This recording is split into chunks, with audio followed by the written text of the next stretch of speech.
Hi, I'm Greg Vetter, oldest brother at Tessemae All Natural.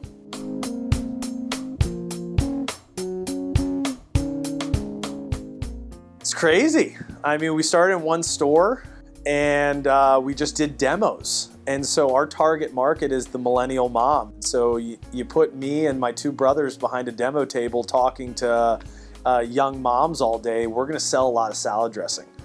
And so we realized that if we demoed that way across the country, we would be able to build the brand. And so that's what we sold Whole Foods. We said, every region of Whole Foods is operated independently for the most part.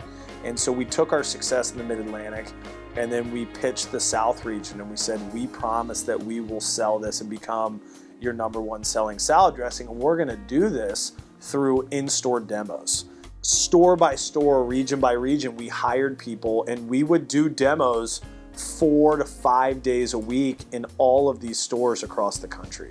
And so that is how we were able to become a national vendor with Whole Foods, almost by default, because we were already in all of the regions, right? Like most brands will go to the global headquarters and say, hey, I want to be a national vendor.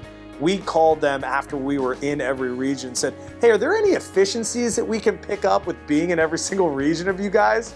And so we were the first company to ever do that.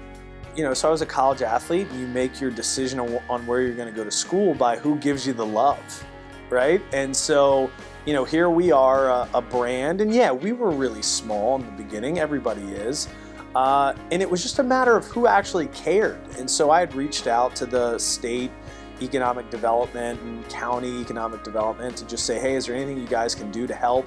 And it was just always, oh yeah, kinda, like here's this, here's that, maybe reach out to this person.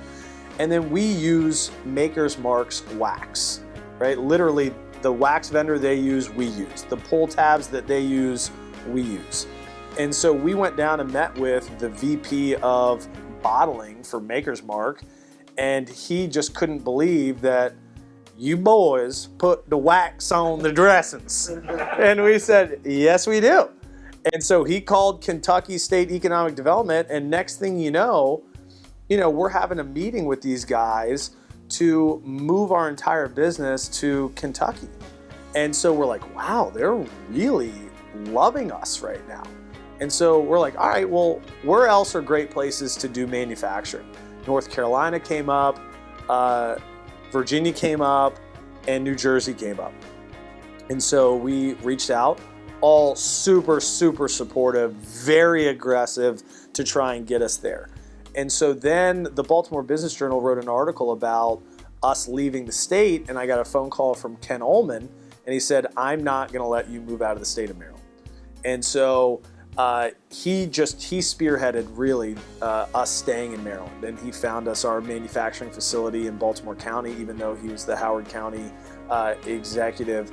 And then in kind of that validation or that energy or that momentum, everybody else seemed to, we told the story a bunch. We told the story to Merit Properties, they signed on. We told the story to Baltimore County, they really started getting interested in it. And then you just you saw this momentum building. And so when all of that happens, when you move from making it at a rib restaurant at night to a 36,000 square foot manufacturing facility in Baltimore, you then move on to the next chapter of your business. And so you're able to bring on different people to work for you because they're no longer working from 11 at night till 3 in the morning. We get to work during the day now, during the week, not at night and only on the weekends. And so that allowed us to build our brand and really leverage the context that we had made just growing up in this area, playing sports in this area, to continue to build our brand.